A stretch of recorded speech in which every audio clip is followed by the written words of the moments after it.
Welcome back to another episode of the Reseller's Mindset Podcast. My name is Mike, also known as the Used Book Guy on YouTube, along with my friend and fellow full-time reseller, Johnny B. We help people start and grow their reselling businesses from the ground up. We also have a weekly Zoom call and private Discord for all YouTube members. Head on over to youtube.com/usedbookguy to join the channel and gain access to the full-length podcast, Zoom call, and private Discord today. Let's get into this week's episode. What is up, everybody? Welcome into another episode of the Reseller's Mindset Podcast. Mike next to Johnny. Special guest today, Hanli, down here below us. We're going to let her take it away. She's going to introduce herself, what she sells, where she sells, how she got where she is today. So yeah, welcome to the show. We appreciate you coming on. Thanks for having me. My name is Hanli. I live in Scotland and I sell car parts, mostly new car parts. I started reselling about 4 years ago. Was just on maternity leave, didn't want to go back to work. My husband had some spare parts laying around, so got into helping him sell those on eBay just to bring in a bit of money. And then before I knew it, we were building an empire. So here we are, 4 years later, selling car parts on eBay. Ooh, so eBay and car parts, what made you go to eBay versus something else, or is there anything else? I don't think there is anything else for car parts. I think eBay very much holds that niche. I know Amazon's been trying to branch out into car parts. They have actually contacted me a few times, but mostly for car parts, if you're not buying direct from the dealership or direct from like the manufacturer, the go-to place for car parts is eBay. Gotcha. So eBay is the place for car parts. So when you were getting into this, what was the very early stages, first year, what was the hardest thing for you to be able to do? So before I started doing this, if someone asked me like, what car do you drive? My answer was a blue one. That's it.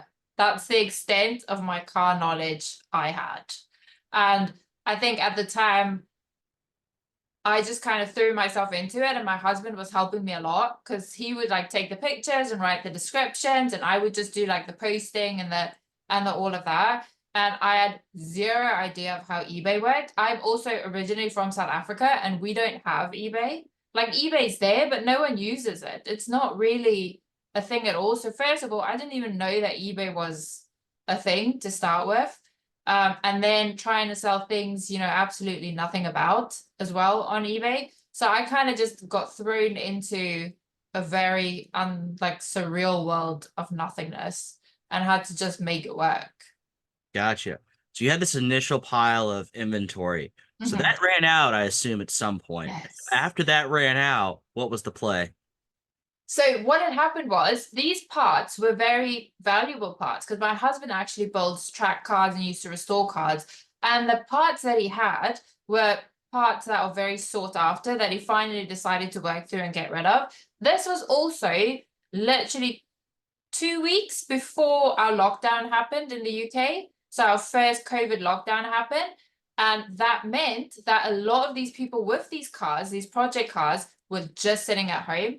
Our government at the time was paying 80% salary. So people were earning money with almost zero outgoings, sitting at home all the time on their hand, the project cars in the garage, right? We started listing these parts. While I was listing, you would hear the ka-chings going off. Like something would be listed for seconds and it would be sold, and life was good. Zero cost of goods, right? So the parts just kept coming. I think I made my first 21,090 day off of free parts, and we did it within the first 3 months. So when I tell you that it was the good life, it was amazing. No cost of goods. My husband was writing the descriptions because I didn't even know anything about car parts. So I was just basically doing like the processing to start off with. Then lockdown started lifting. So obviously buyer behavior changed. I don't know if you guys experienced the same in the US, where during lockdown or during the pandemic, you could sell almost anything for any price. Yeah. It was like the good life, right? So lockdown started lifting, which means people weren't buying as much or for those prices. And then I ran out of free stock at the same time. So now, what now? Exactly. Now I don't have these highly sought after big sell-through parts. They're not free anymore. Okay, so now I actually have to make a business. Now, if I want to keep doing this, I now actually have to do something. And that's where the fun started. So I had to figure out how to get inventory. Something which most people figure out at the start of reselling, I had to figure out like 6-7 months in. And that's when things started going really bad. Like really bad. Like just plummeting. I was buying lots in bulk. I know you guys buy some in bulk as well. So I was buying bulk lots, not even knowing what would sell. Just, oh, there's a bunch of car parts. I mean, car parts sell. I've been selling car parts great for sale. All car parts will sell. Not all car parts sell. They don't. So it was a hectic year and a half Yeah. of just trying to figure out what sells, what doesn't sell. We burned through all the money we'd made trying to figure it out. Got to the point where the business was in debt. We weren't making sales. Things were very bad. And we were very close to just shutting it down because the pandemic created such a false sense of success. And I couldn't make it work. My After fuzzy right there.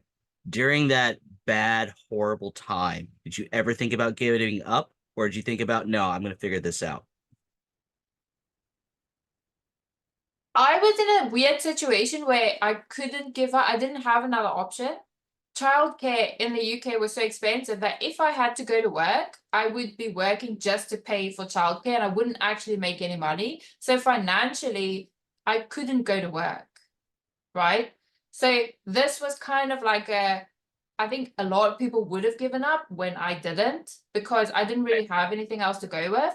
And I wanted to know why I can't make this work. The biggest driving force for me was frustration that other people are doing it and I can't. And what do I not know? I want to know what I don't know. That right there, I think, is the key identifier of what separates people who are really going to make it and not, honestly. So good for you. Now continue the lovely story. And so, all right. So we kept on buying stuff, trying to figure out what sells, what doesn't sell. Turning into a bit of a storage business, just with all the stuff we're buying that's not selling. We can't figure out how to sell it. We can't figure out how to move it. That's when I found tech and the group, which saved me. I was getting most of my eBay experience and knowledge off like eBay Facebook groups. And I don't know about you guys in the US, but over here, the eBay groups, that it's a one-way street to a closed business, right? Yeah. So I remember being in these Facebook groups and like one of the mottos was all buyers are liars. Wow. Yeah, that's the actual like motto, and people would repeat it all the time. All buyers are liars. So you're trying to build a business, but eBay's bad, buyers are bad, we're up against the odds. No one can actually do this. And you're in that constant mentality as well with these people, trying to figure out a way to make it work. And it was just frustration. I couldn't figure out why I can't do it. No. And that's when I found Tech in the group and I joined. And it was just incredible. Like the complete mind shift. I think I joined the group. Within 4 months, we were back to being out of debt and profitable. Then I left the group because I was like, I know everything now. I'm so great. I don't need to be here anymore. Like I'm going to save my whatever pounds a month. Like I'm a genius. I was back 2 months later because like adapt again. Yeah. And just with being in that community of people and actually running your business like a business is how I got to where I am today. I often tell people, oh, you're just in an eBay group. No, I'm in a business group. It applies to all. 100%. Like I sell very little on eBay these days because I switch platforms. I still need it for the business side of it. It's not an eBay only group. And that's what people think it is. It's not. But we don't just talk about eBay. Like I talk in the group and with Tech and a lot of people about other facets of my business that I'm trying to grow out. Like my business, I don't just want an eBay business. That's not my goal. I'm trying to create an empire, generational wealth. Like people look at me when I'm crazy when I say that, but I'm not here to have a great eBay business. I'm here to change the course and the destiny of like my family name. And that might sound a bit bonkers, but someone's got to do it, right? It only takes one person to completely change the route. So in our group, we talk about budgeting, we talk about money, we talk about business. It's not just eBay. eBay is a route to get Yes, somewhere. That's all it absolutely. is. eBay is not the end all be all. It's just another step in a route to get you financially where you want to go. I think one thing that Tech would agree with me on is that he puts the steps you should take to be profitable. But at the end of the day, and it's kind of like the same thing in my group, like I can give you the tools, but if you don't use them and put them into action, like you're never going to get anywhere. And then when somebody's like, "Oh my God, like this works," and I'm like, "It works because you actually did the work." So as much as people are like, "Hey, like without this, like yeah, without it," but you're the one actually doing the work. You could have sat in the group, you could have read the messages, you could have never did nothing, and then you would have got zero value out of it. So the people that actually take action, it's like, yeah, thanks, Tech, and Tech will be like, "Well, you did the work. I just gave you the blueprint to do it," and I'm kind of in the same mindset of good groups are how you're going to succeed nowadays, especially with all the nonsense, right?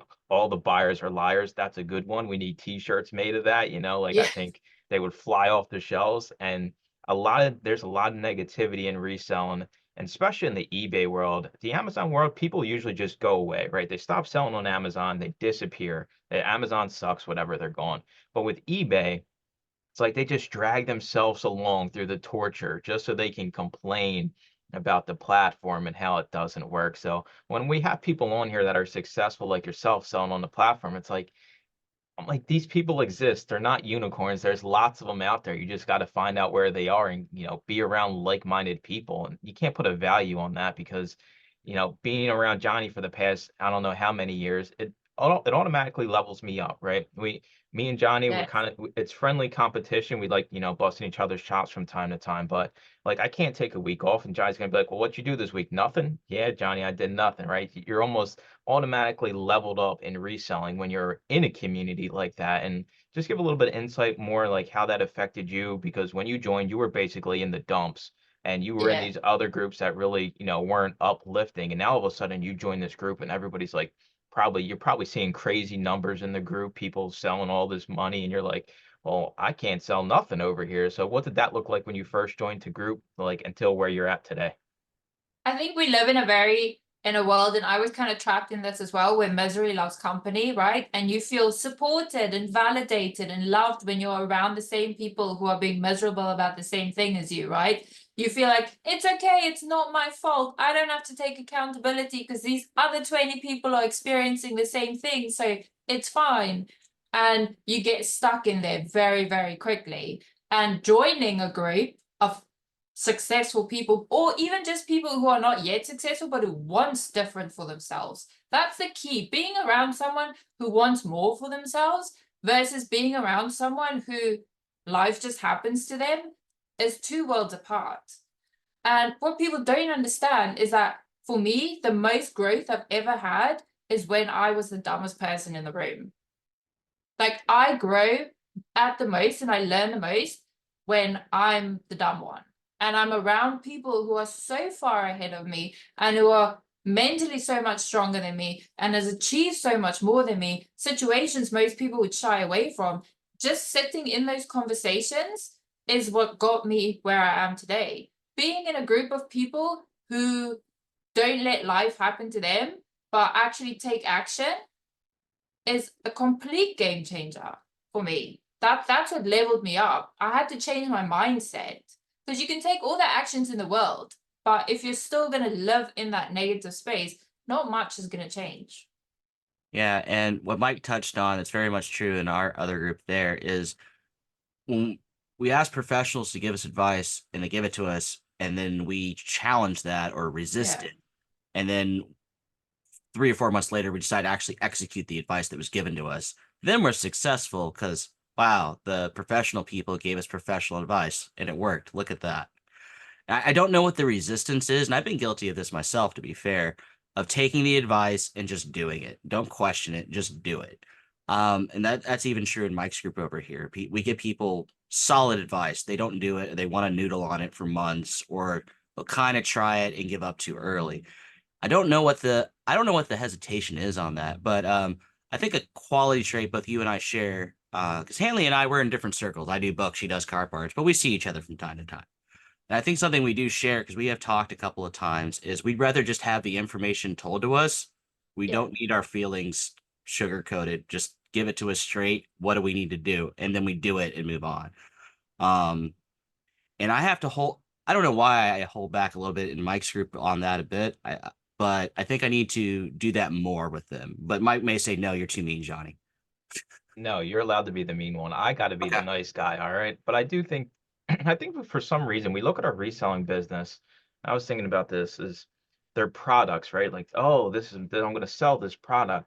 What if we just thought about everything as like a dollar transaction, right? Like, what if Yes. everything was like the dollar we paid for it, just a dollar bill? It's not a book. It's not a brake pad. It's none of that. It's just how much we paid for it and how much can we turn that into? And we just take all the commitments to, oh, well, I sell shoes or I sell sneakers. I sell $2 bills into $10 bills, or I sell $5 bills into $15 bills. I Yeah. think that would make a lot of people's hesitation because a lot of people get caught up, especially with eBay.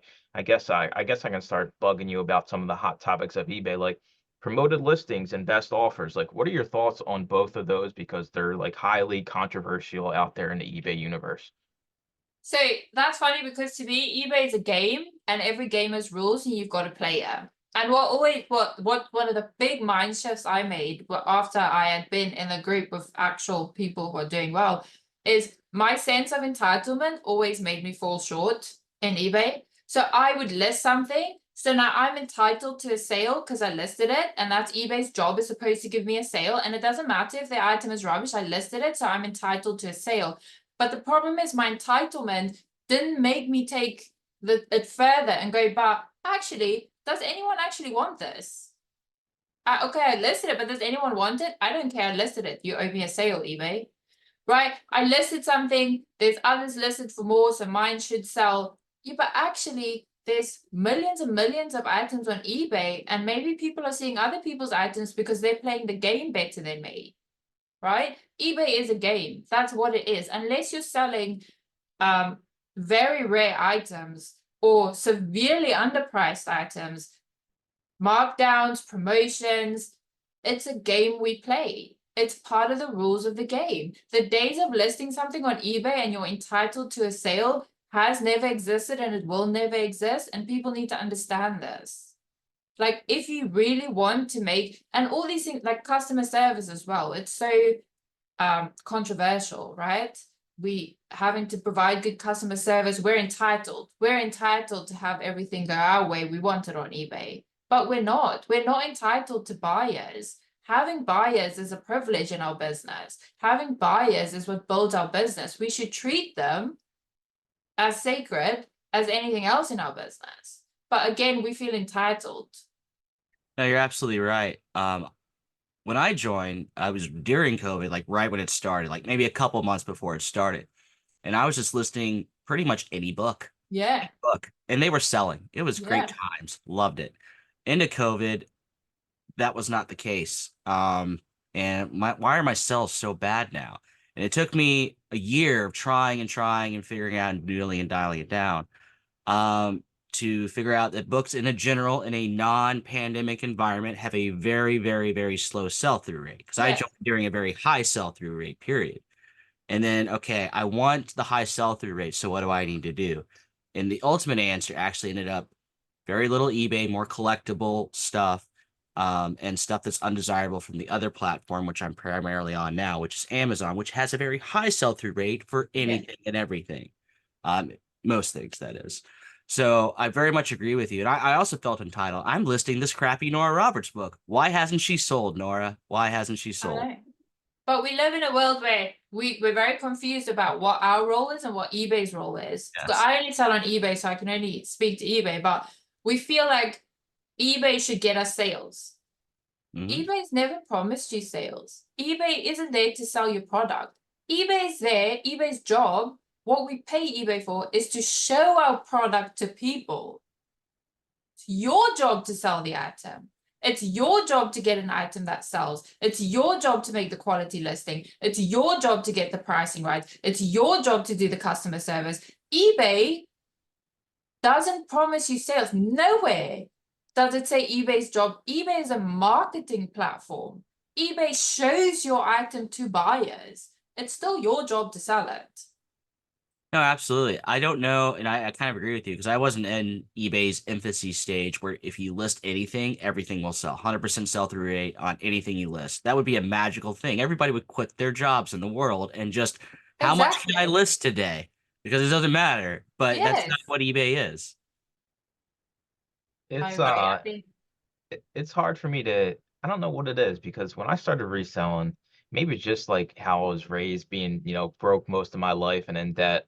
Like if you tell me I can just turn $1 into $2, that's like a life hack, right? It's like I'm like, this is an infinite money glitch in life, And right? I Like, take that too. It turns into four into eight. yes. That'd be beautiful. but people, I don't know what it is. People can't grasp that concept. And like you say, best offer, and they're like, well, you're just going to get a bunch of low ball offers. And it's just like, I mean, it's crazy to me, the pushback and kind of everything you said. If we could just get like somebody higher up in eBay to come out and just repeat the words you just said, then we can put it all to rest, right? Like eBay has announced that you have to do the work. We are not going to give you sales just because you are selling on the platform. But yeah, eBay's a different beast than Amazon. And I say it all the time. eBay sellers work a lot harder than Amazon sellers, right? We don't have to pack and ship every individual customer service. I haven't answered a single customer service question on Amazon for the 5+ years I've been selling. I just hit no response needed. So it's kind of weird. But back on to what you sell, car parts, right? So I've been thinking, me and Johnny, we're going to start a car part business. Like, Oh, how are we going to get cars, right? So I'm thinking, I don't if we want a need part of this parts, this business. it's too bad, dude. You're stuck with me. Like, are we gonna buy like cars that are like the engines are blown out and we just part out everything else? Like, am I sending Johnny to the junkyard with a screwdriver and a wrench and saying, "Hey, go pull all the headlights"? Like, do You you know, sell? I would take my same model that I built for my books and just do it for cars. We would have our own car lot. All the cars come to us. We take out the good stuff, put what we don't want out there, and that is our business. I don't know where So, the car parts are going to be sold at, but well, yes. yeah, you just, I guess, because I see the ads all the time, like the people that buy junk cars for cash. It's like yeah. $600 or something. I'm just curious, like, you don't have to give away all your secrets of how you source, but like maybe a little bit of, if somebody wanted to start selling car parts, like where would you begin? Would that be the junkyard, or like what would it even look like? So I'm too posh for used parts. They're dirty. You have to pull them yourself. Like I'm too posh for that. I started off selling used parts, but only because my husband already pulled them. Um, I that's not for me. Like I have to accept my shortcomings, and junkyards is one of them. So So I sell new parts, I sell new genuine parts, and I don't think people realize how easy it is to get your hands on genuine new parts to resell. So most of I'll give you like a short insight into how I get these parts. I'm not gonna like lay out the strategy, but yeah. um networking, speaking to body shops, dealerships, you'd be surprised how much parts get written off and need to be taken care of. I like you things you don't even think of. Speaking to body shops, like there's rooms with parts in that you don't even know exists, I'll let you in on a Oh, right? little secret. There's rooms of books in those car part places because I've been there and bought Manuals, all. Yeah, I bought those I before. didn't 100%. even I didn't even think of that. So you don't even Yeah. have to deal directly with, like, I don't want to have to deal with, Nissan. You just go to, No, okay, that's smart, because they probably don't use a lot of those parts. They buy them for whatever reason. And then no. wow, that's I So mean, that's a great tip I'm willing to share is a lot of body repair shops repair cars through insurance, which means the insurance provides the parts, yeah. right? A lot of the times, not all the parts need to be used to fix it, right? The insurance just does a standard list of what parts need to be provided. A lot of the time, most of those parts don't get used. So it's like an Okay, IKEA bookcase. There's always parts left over. exactly. And so the thing is, they could send the part, they're supposed to send the parts back to the insurance. That doesn't always happen, or whatever the case may be. There's rooms of parts waiting. And the best thing about that is those are the parts that are actually being used and needed, because those are the parts for the cars that are currently on the road that are getting damaged, right? So these parts, my best sell-through parts, I get from the body shops, Uh, right? And those guys didn't pay for those parts, right? They already paid for. So they want the space back. I can give you the space back. Plus, I can hand you a little something for it. Right? Absolutely. And I think the biggest one you said there, it applies to even our businesses and everybody's business. It's networking. That's where some of my best deals have come from, is networking, or some word of mouth. Somebody mentioned they did a great deal with me. I know you're in the same situation. It comes back to Yes. me. That's so critical in the reselling business as a whole, and even beyond reselling, just business. You have to become known as the person that solves this problem. Yes. So if I can become known as the person who solves this problem for body shops, which is a very specific problem to have, and a problem most people don't even realize exists. So the more I can become the person who solves this problem, you get some cash for it, you get your space back, I move all this stuff out of the way for you, the better I can do and the more phone calls I get. I feel like maybe I'm wrong about this. Yes. I feel like you have, when you started this business, and probably even today, like, all right, if I'm going to go talk to an old lady to buy her books, I can talk about my cats, and I'm kind of in the door, right? Like, all old ladies have cats, so yeah, sure, this old lady loves me. Being a female in the car part world, maybe I'm completely wrong here. I'm not making any kind of judgments or anything when it comes to being sexist one way or another. I just feel like you probably have a little bit more of a challenge in some of these situations, or does it work out in your favor being, probably one of the few female sellers in your or buyers in your area that, hey, I mean, they probably think to themselves when you first came in, like, what's this crazy lady doing wanting to buy these car parts in the back room? I think in reselling, like on Instagram and things, it's interesting. People like to see a woman sell car parts. I think trying to network, it's very hard. But I'm also not oblivious to this. And I'm going to be very honest, I'm not trying to be a trendsetter and like break barriers. I just want your parts. So I get my husband to do a lot of the talking. My husband helps in the business with me. He's still working full time. We're hoping to change that soon. But my husband does do a lot of the networking and a lot of the telephone calls. And I also live in Scotland where accents are quite thick. I am foreign as well. So I'm a woman, I'm foreign. I don't know about cars. It's hard for me to have a conversation about your baby that's in the garage that you've had for 40 years because people want to share that. Car park people are talking people, right? So my husband plays that role very well because he's a car person. And he's one of the biggest assets we have in the business, where I'm very business. I take care of the processing, everything, and he goes and waffles on with them and gets us good parts. So I do play a role in setting it up, but when it comes to the actual building of the relationship, my husband tends to do that just because it works out better for us. It does. People are more comfortable talking to him about their cars than they are to me. And that's not to say that they are biased or sexist. That's just, it's natural.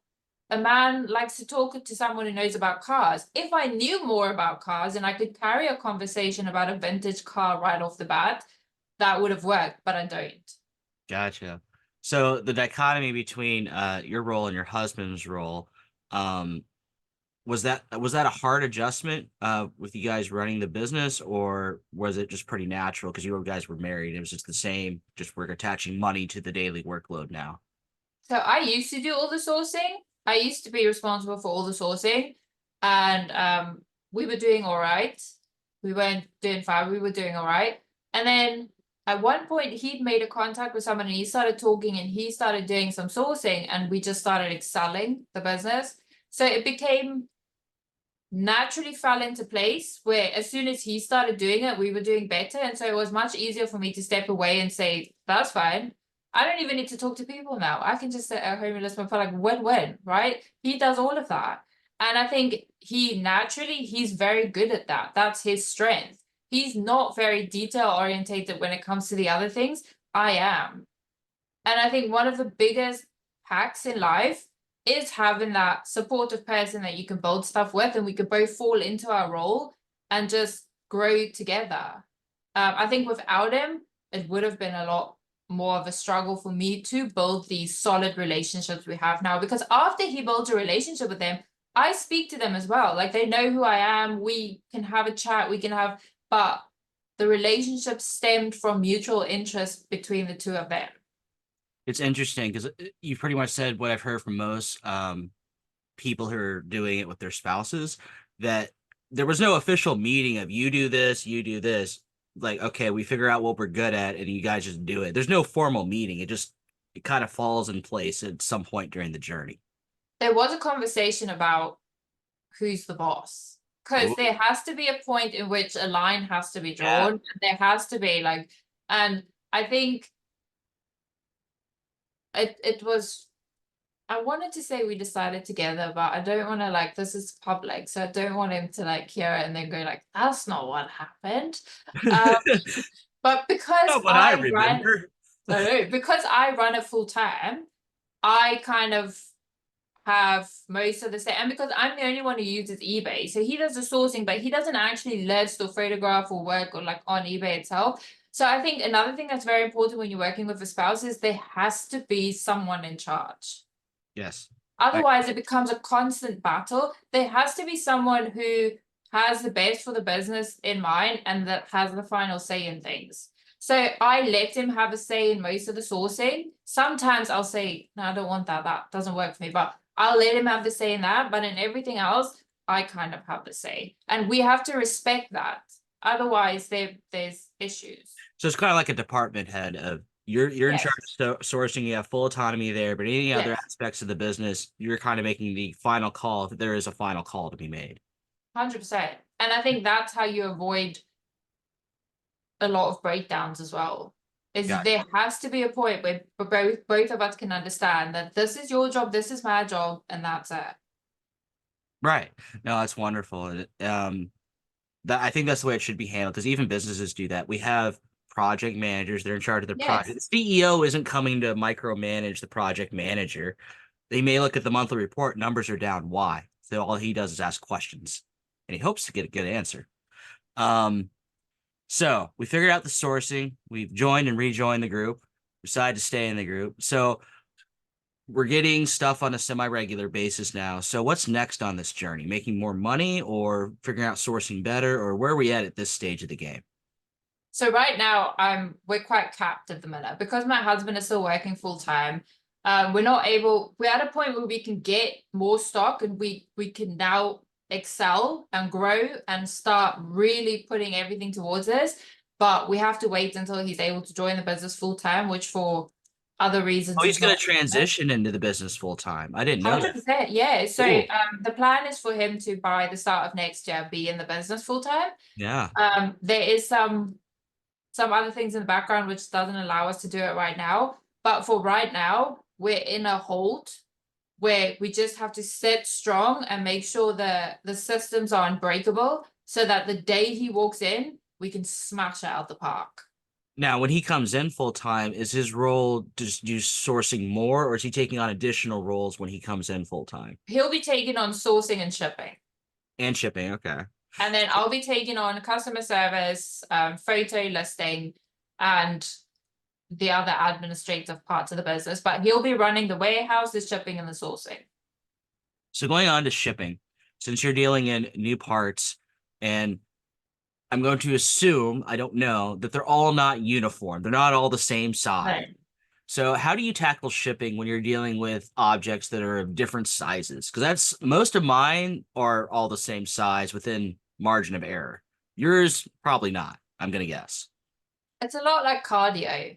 There's a lot of like it's hard going. But I got it to a point now where I could do about 60 in 2 hours.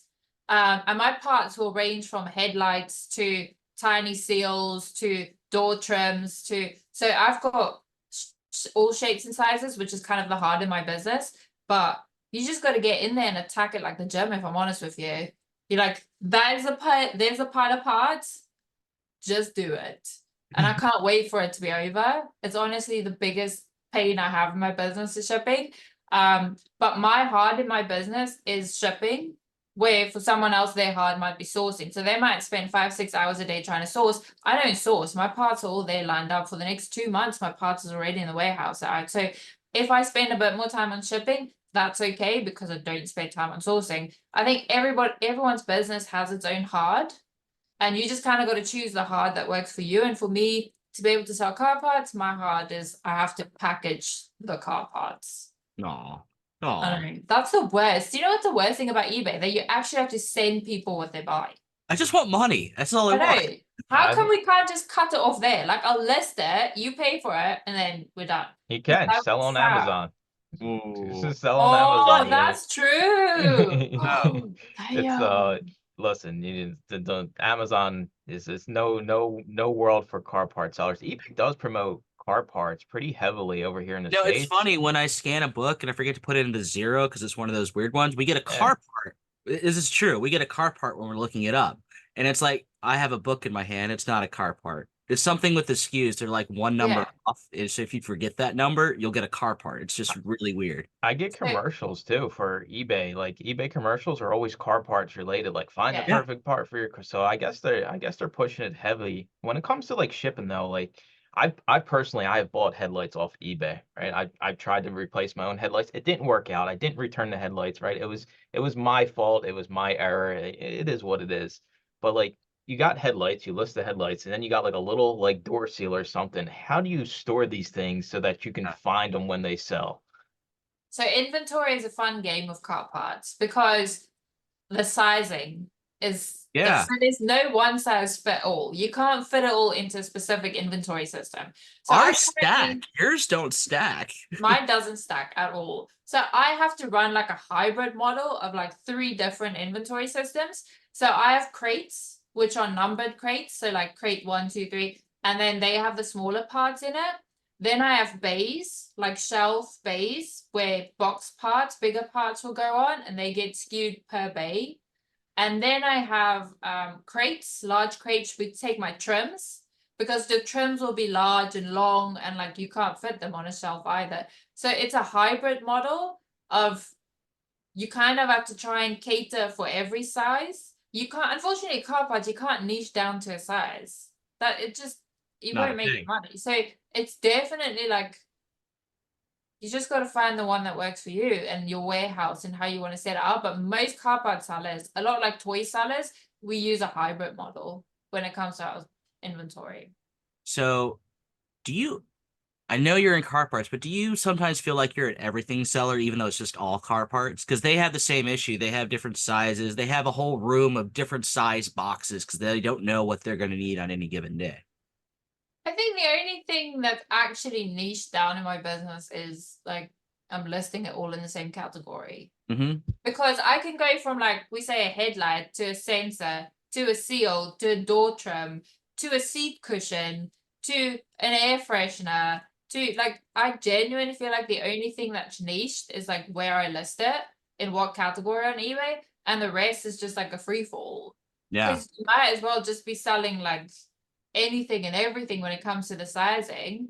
But that's where the money is in my category. I Right. can't I can't, for the sake of convenience, I can say I'm only going to sell seals because they're easy, but there's no money in that. So on the listing side of it, do you have like today's headlight day and tomorrow's bumper day, or how do you do the listings?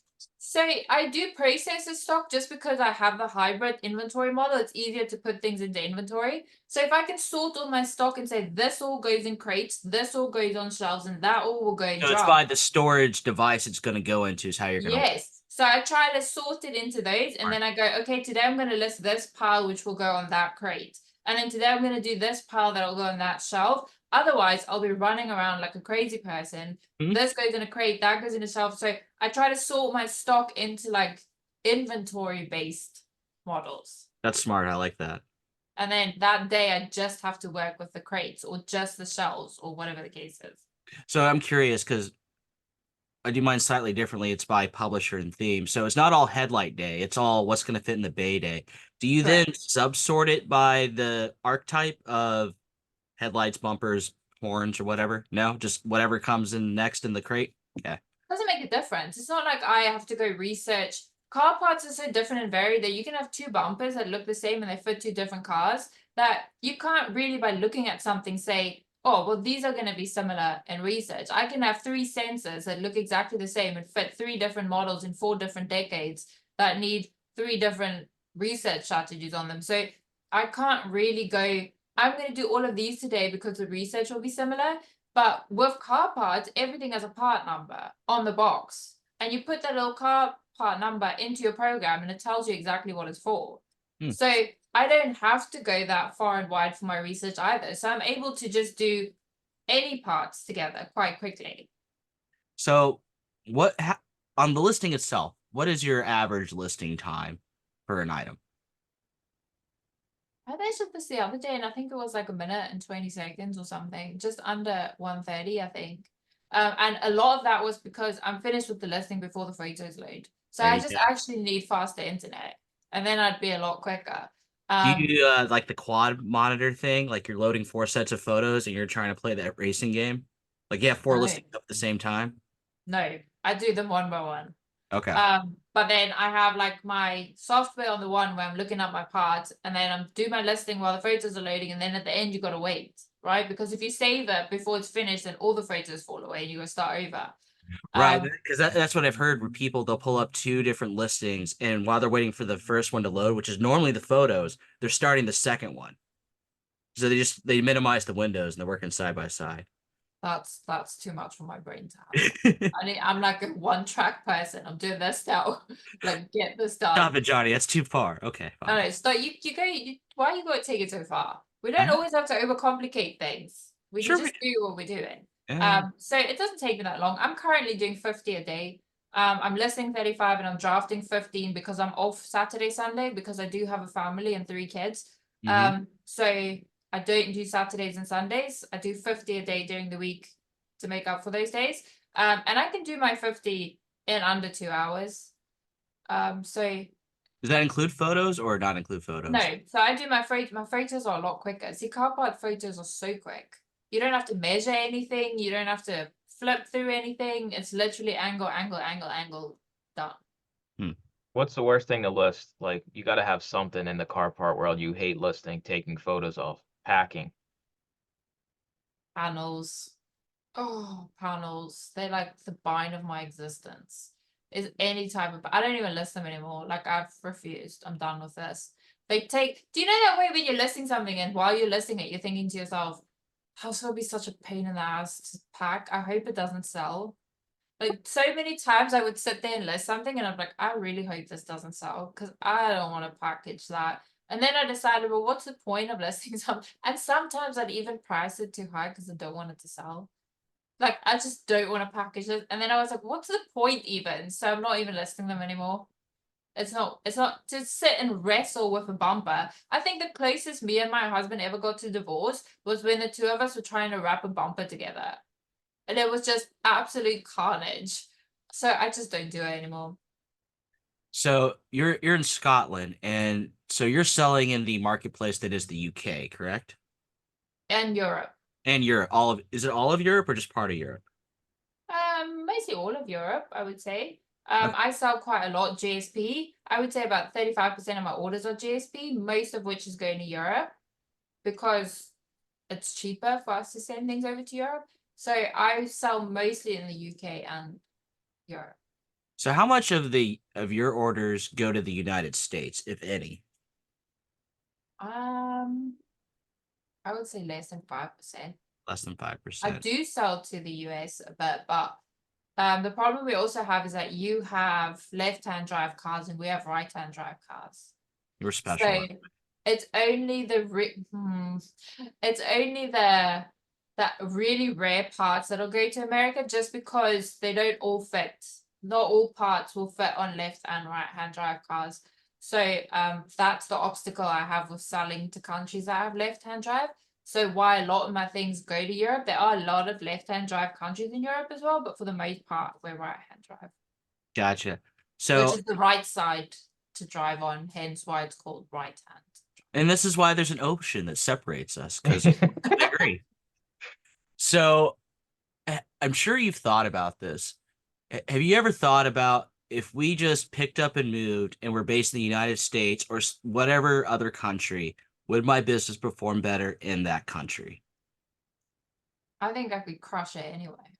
Of course. But would you crush it more if you were in a different locale? 100%. I think one of the biggest things about my business is I am limited. In the UK is very small, that's a fact. So my sourcing opportunities are a lot smaller. I don't, even if I look at my yearly sales in my category, I was talking to someone in the group the other day, and they looked at their yearly sales for their category in the US compared to my yearly sales for my entire category. It was dismal. Mine's like a quarter because my market is just that much smaller. And so oftentimes I think about how to expand my market and how to try and grow that, because there is such a vast market, let's say in the US, but that also comes with its own challenges, right? Yeah. Where over here I have a smaller market, but I'm also one of the only ones doing it. My shipping is Yeah. cheaper. So I think each thing comes with its pro and con. But I think what's beautiful about learning eBay and the business and being in a group is that I now know how to do business. So I think even if you take my eBay away from me, I can be successful in anything. Right. And I keep slightly, no, not even slightly. I just tell him flat out, Tom, you just moved to the US. You would do quadruple the numbers easily. And he's like, nah. I'm like, okay, man, do you?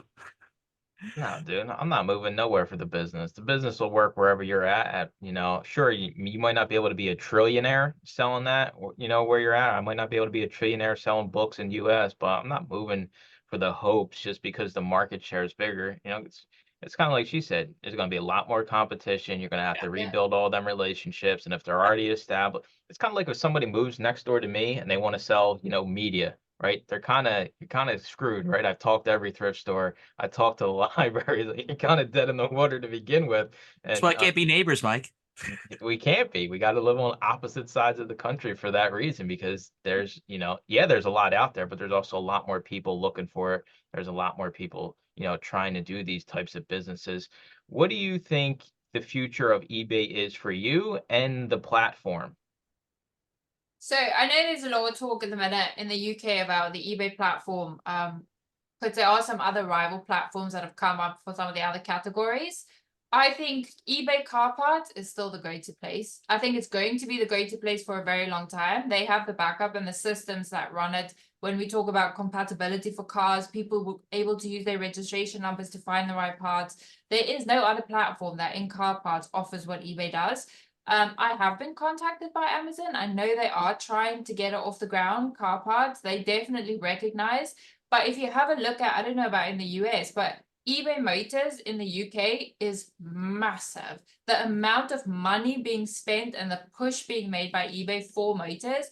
eBay, I was speaking to someone who had said that 40% of their marketing budget they spent on eBay Motors. eBay Motors is massive, and I don't think that will easily or in the near future be trumped by anything else. I think, like a lot of the things, there's generational changes that come, and maybe in the next generation that's one of the changes that will come, but not for me in my category this year. I think eBay still very much hold dominance in a lot of categories. You don't want to do whatnot for car parts? Can you imagine? I Um, have a headlight. I Any takers? I Here's a door struggle with panel I don't whatnot. want to list. Please buy it. But how would you even make sure you get that person with that car that has that problem? Like in a book or a t-shirt, you can go like, oh, that's nice and it's cheap, I might get it. You're not going to buy a radiator just because it's cheap and it looks nice, are you? If you don't have the car, you don't have the car. So I think eBay, They buy enough parts, they can eventually build their own. that would be fab. But I think eBay is and will be the place to be for my category for a very long time coming. Would you ever consider, in addition to eBay, doing Amazon in your neck of the woods? eBay UK, I think it's called, or Amazon UK, sorry. I would. I think Amazon are trying. They definitely are trying to put it out there. I'm not against Amazon. I'm not against any other platform. I just went where the easiest money is. Right. If that ever changes, if there is ever money in Amazon for car parts, I'm not against that at all. I would 100% give that a go. I don't think we necessarily need to limit ourselves to one platform. That's maybe somewhere I differ with some people. I think it's okay to go wherever the money is if you've got the system in place. And I would be happy to branch out if there was somewhere else for us to go. Gotcha. What are your thoughts? Because this is more done in media, I think, than any other category. But what are your thoughts about cross-listing? Selling the same item on multiple platforms at the same time. If there was software that did it for me and didn't add too much to my day, I don't see what the problem is. I understand that there can be an issue with defects if the software fails. I also think we live in a world of technology where that doesn't happen as often as people think it does. If there was another platform that gave me the money and there was software to do that, I would do it. Cool. Why Johnny not? Johnny doesn't trust software. No, No. I'll Don't do you? it. I'll cross list, but I'm doing it myself. Do See? you? Every single one? Mhm. Oh, see, my time is worth more than that. Yeah, that's I right. also have an employee, but no, it's more of an issue finding the right software, and the software I would use, they want a piece of the company to use it, so I may just develop my own. The problem is with car parts is the listings is a lot more technical than just photos and a description. So there's a lot more technical information. There's fitment information. So with car parts, it's a lot more. That part will only fit that. Yeah. And you need to make sure that you can convey that properly. To try to get software to move all of that technical information, because eBay Motors is built on that technical information. To find software in another platform that can take all that information is what's going to be the problem.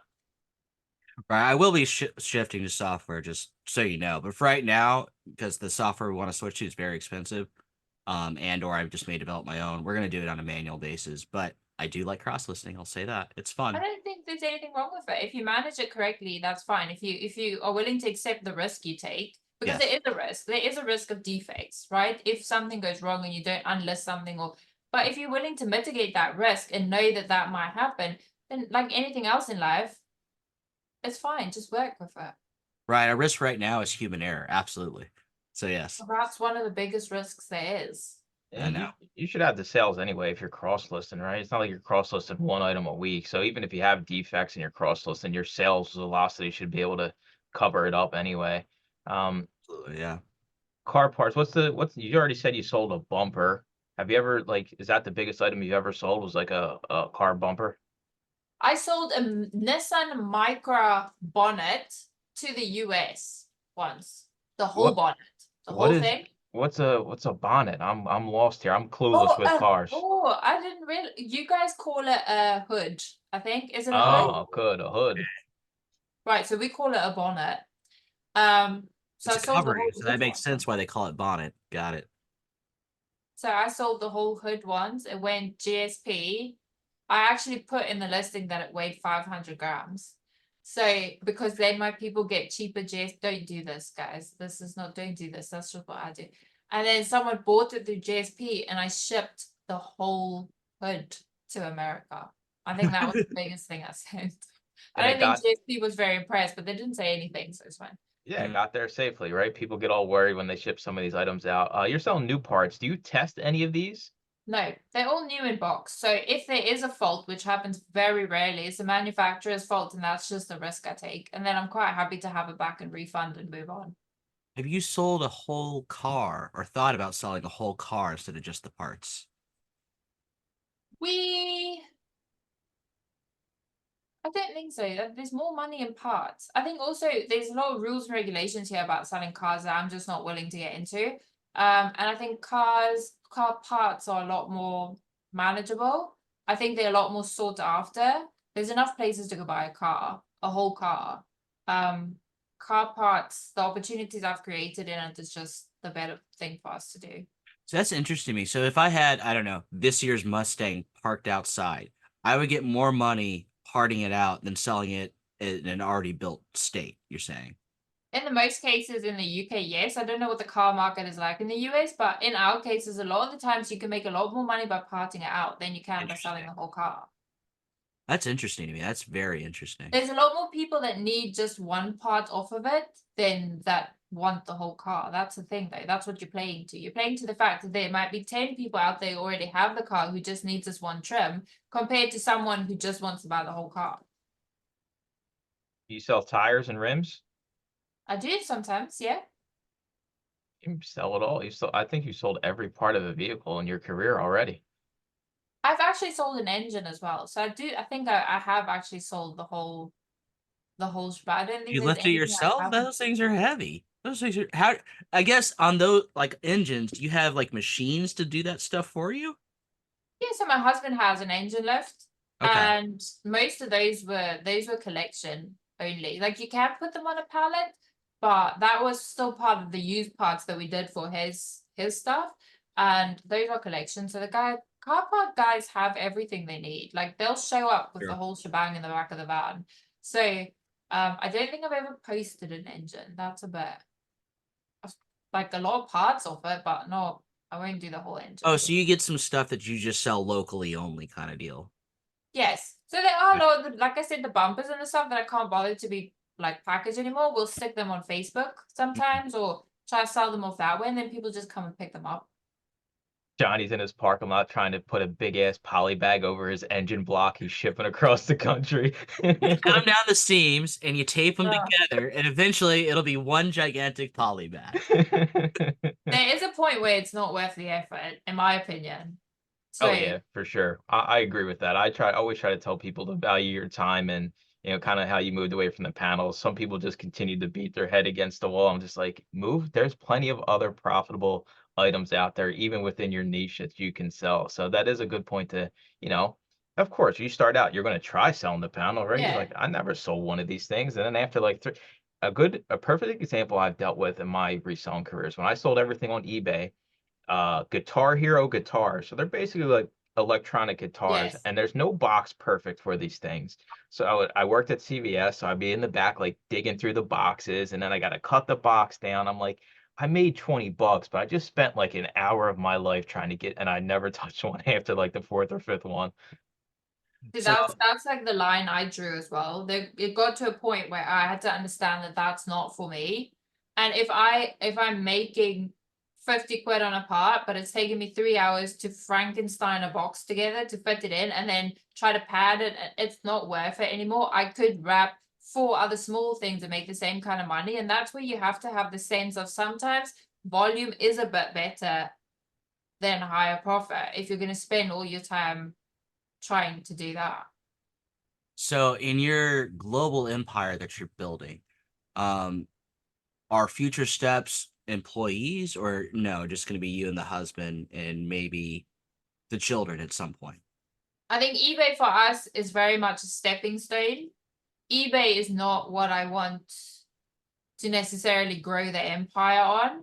eBay is what's going to fund the growth of the empire. So for us, I think me and my husband can build the business to the point where we can put away enough money to start doing the other things. We are already putting away quite a lot of money just with the way we're running it now. And when it comes in, we can definitely double, triple that.